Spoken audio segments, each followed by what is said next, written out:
ল'ৰাটোৱে বোলে তাইক ফুচুলাই ফুচুলাই ঘৰলৈ লৈ গৈছিল। তাইতো গাখীৰ খোৱা কেঁচুৱা নহয় যে তাইক কোনোবাই ফুচুলাই নিলেই তাই গুচি যাব। মই বকি থাকিলে আপুনি বেয়া পায়। এতিয়া কি হ'ল? আপোনাৰ মৰমৰ কাৰণে এনেকুৱা হ'ব পাৰিছে। এই ঘটনাটোৰ বাবে তুমি তাইক বা মোক দোষ দি লাভ নাই। আজিকালি সমাজখনে এনেকুৱা, য'ত 10টা ভাল মানুহ থাকে তাত 90টা এনেকুৱা বেয়া মানুহ থাকে। সেই 90টা মানুহৰ মাজত বাচি থাকিবৰ বাবে শিক্ষা দিব লাগে, শিক্ষা ল'ব লাগে। এই কাণ্ডজ্ঞান আপোনাৰ আছে নে ইহঁত কেইজনীৰ গাত আছে?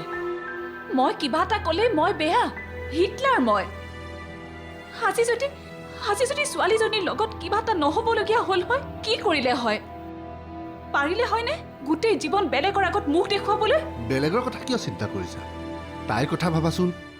বেচেৰি ইমান দিন কি ট্ৰমাৰ মাজেৰে পাৰ কৰিছিল। ৰাতি ৰাতি বোলে তাই নোখোৱাকৈ থাকে, আমিচোন গমেই নাপাওঁ। সি অনবৰতে ধমকি দি থাকে। সি কোৱা মতে নকৰিলে বোলে ভিডিঅ'টো ইণ্টাৰনেটত দি দিব। কিমান দূৰ বা সঁচা কথা কৈছে তাই? আৰু বা কি কি হ'ল? হে ভগৱান! চি ৰীণা, নাপায় তেনেকুৱা কথা ক'ব। আমি তাইক বিশ্বাস কৰিব লাগিব, নহ'লে তাই বৰ কষ্ট পাব। প্ৰিয়াই মোক তাইৰ সকলো কথা কৈছে। চিন্তাৰ কোনো কাৰণ নাই, চাবা চব ঠিক হৈ যাব। কিন্তু তাইৰ গাত যি দাগ লাগিল। বাদ দিয়াহে, কিহৰ দাগডাল লাগিল? সি দুষ্টামি এটা কৰিব খুজিছিল, ধৰা পৰি গ'ল। বাছ, তাতকৈ বেছি একো হোৱা নাই। এতিয়া সেইবোৰ কথা পাহৰি যোৱা। এবাৰো যাতে তাইক সেইবোৰ কথা নুসুধা দেই, নহ'লে তাইক দুখ পাব। এই কথাটো জনাৰ আগতে আমি যি ধৰণে চলি আছিলোঁ হাঁহি ধেমালিৰ মাজেৰে, ঠিক তেনেকৈয়ে চলি থাকিম। হ'ব? কথা দিয়া মোক। হ'ব বাৰু, কিন্তু মই বৰ কষ্ট পাইছোঁ। সৰুৰে পৰা একেলগে খেলিছোঁ, ডাঙৰ হৈছোঁ। তাই বিচৰা জেদ কৰা সকলো বস্তুকে দিছোঁ। কিন্তু হঠাৎ তাইৰ লগত এনেকুৱা ঘটনা এটা ঘটিব ভবাই নাছিলোঁ মই। তাই কাৰোবাক ভাল পাই আছে বুলি জানিছিলোঁ, কিন্তু সেই সৰু ছোৱালীজনী ডাঙৰেই নহ'ল।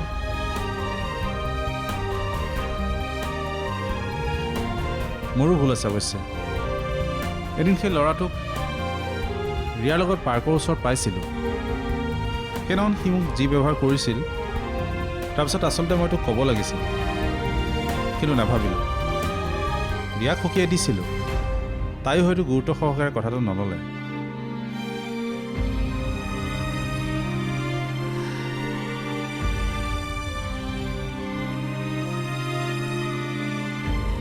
হ'ব দে, যি হ'ল হ'ল।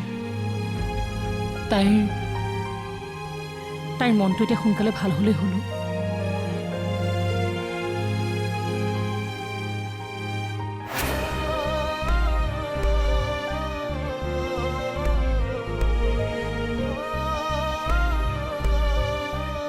কি হ'ল, আকৌ ভাবুক হৈ পৰিলি যে?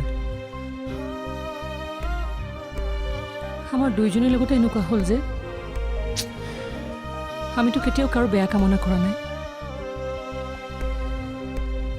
নে আমাৰ ঘৰত ল'ৰা নথকাৰ কাৰণে মানুহবোৰে চান্স ল'লে? নে মাহঁতে আমাক বেছি ঢিলাই দিলে যে আমি বেয়া হৈ গ'লোঁ? এতিয়া মোৰ কথা শুন। তহঁতৰ ঘৰত ল'ৰা নাইকিয়া হ'ল কি হ'ল? মইতো আছোঁ ন। আৰু মা দেউতাই যিখিনি মৰম কৰিব লাগে, কেয়াৰ কৰিব লাগে, তাত তেওঁলোকৰ একো ভুল নাই, তহঁতৰো ভুল নাই। গতিকে বাদ দে সেইবোৰ কথা। বৰ্তমান আমি কি কৰিব লাগে তাক লৈহে চিন্তা কৰা উচিত। কাৰণ এক্সামলৈ বেছি দিন নাই, তোৰতো একো নোট লিখা হোৱাই নাই। চব ছাবজেক্টৰে নোট লিখা হৈ আছে, এটা ছাবজেক্ট বাদ দি। সেইটোনো কিয় লিখা নহ'ল? কাৰণ সেইকেইদিন আমি গাঁৱলৈ গৈছিলোঁ যে। অঁ, তই ক্লাছ কৰা নাছিলি যে। অঁ, আৰু মোৰ টাইপ ৰাইটাৰটোৱে ক্লাছ নকৰিলে মোৰ নোট কোনে লিখি দিব? কে? তাৰমানে মই টাইপ ৰাইটাৰ? নহয় নেকি? অঁ, হয় হয় হয় হয় হয় হয় হয় হয় হয়, মই তোৰ টাইপ ৰাইটাৰ। অ'কে, এতিয়া আকৌ টেক্সট বুক কেইখনৰ পৰাই নোট লিখিলে হ'ব নে বেলেগৰ পৰা কালেক্ট কৰিব লাগিব? নালাগে দে। আমি যদি আৱাৰ ছিষ্টেমত হিচাপ কৰোঁ, পৰীক্ষালৈতো এতিয়াও বহুত সময় বাকী আছে।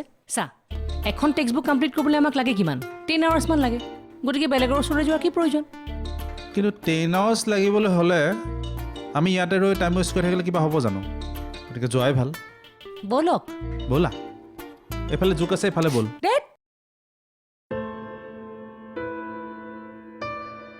ঐ চাওঁ মনটো মাৰি নাথাকিবি না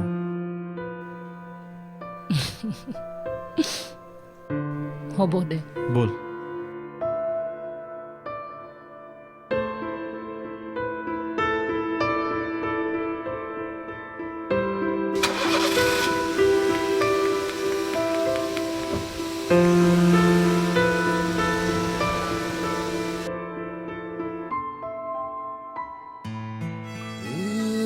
থেংক ইউ